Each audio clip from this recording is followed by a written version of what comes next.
What's up, everyone? Welcome to the July 4th edition of the MLB Sims video. I'm your host, Adam Scherer. You can follow me on Twitter at ShipMyMoneyDFS. And we have a 5-game MLB slate tonight starting at 6:40 Eastern.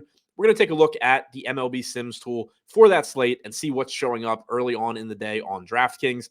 If this is your first time watching, this is our MLB Sims tool.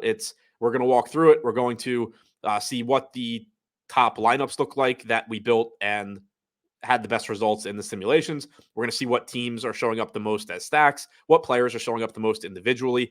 And if you are looking to use this tool on your own, it is available $60 a week or $180 a month, whichever you prefer.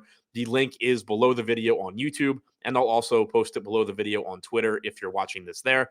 Also, remember to subscribe to the the Stokastic YouTube channel. If you're watching there, and hit the thumbs up button. If you're watching on Twitter, give it a like as well. It helps us out quite a bit. And now starting on the lineups page here, looking at the top lineups in terms of simulated ROI, we have a lot of Toronto at the top. They're taking on Lucas Giolito tonight. Looking at the top stacks tool, we have them in third in top stack percentage. We have them getting the second most ownership just behind the Dodgers. They rank fifth for us rather, in stack score, but there's 5 teams really close together in that metric. So Toronto does look like a good stack here. It's not too surprising that they are showing up at the top. They are relatively inexpensive. They give you a lot of power upside, so not really surprised to see them. And when we walk through the individual lineups, we have Ohtani and Sears. So you have one of the top projected pitchers in Ohtani. You have the 5-man Toronto stack with Will Smith, Andrew Benintendi, and Jack Sawinski. So Benintendi, not really a power hitter, but Smith and Sawinski certainly give you power upside. Benintendi can run a bit. Here we have a Toronto 5-man stack, similar ownership sum, with Musgrove and Sears showing up again.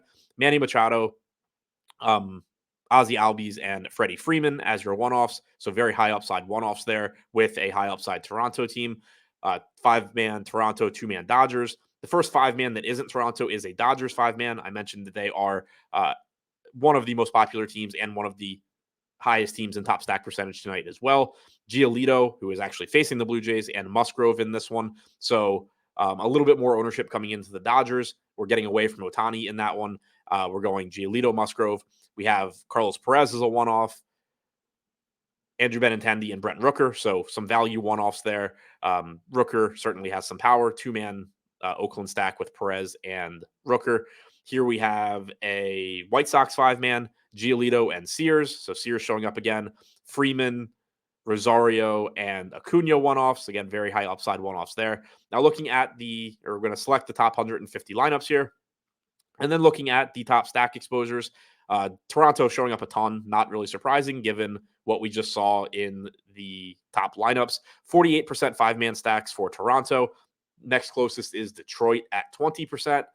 So again, we are getting a lot of Toronto, but it is a 5-game slate. So you're not as concerned about that as you would be on a larger slate. The Tigers are interesting because it is a high upside spot against JP Sears. He gives up a lot of power to right-handed hitters, and you are likely to have an entirely right-handed Detroit lineup. He does also have good strikeout stuff, though. So that's why you're seeing 5-man stacks show up for the Tigers, but also JP Sears showing up in a lot of these top simulated lineups. After the Tigers, we have the Dodgers, who, as I mentioned, are one of the top teams in the top stacks tool as well. So Detroit 4th in top stack percentage, Toronto 3rd, and the Dodgers 1st. Not surprising, we're getting to those teams the most as 5-man stacks.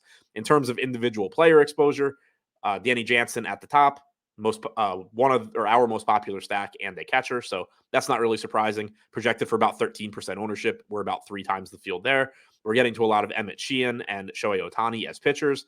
That shouldn't surprise anybody. Ohtani is always one of the highest upside pitchers on the slate, and Sheehan has a pretty good matchup against the Pirates. He's had good strikeout numbers in the minors, hasn't really carried over to the majors so far, but he's also only $6,400, so doesn't really matter all that much. Now we get some more Toronto bats coming in the 30 to 35% range.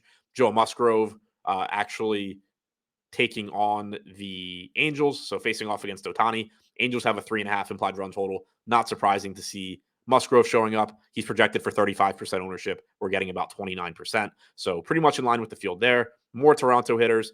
JP Sears, I mentioned him when we talked about the Tigers. He's projected for about 14% ownership, so we're about double that.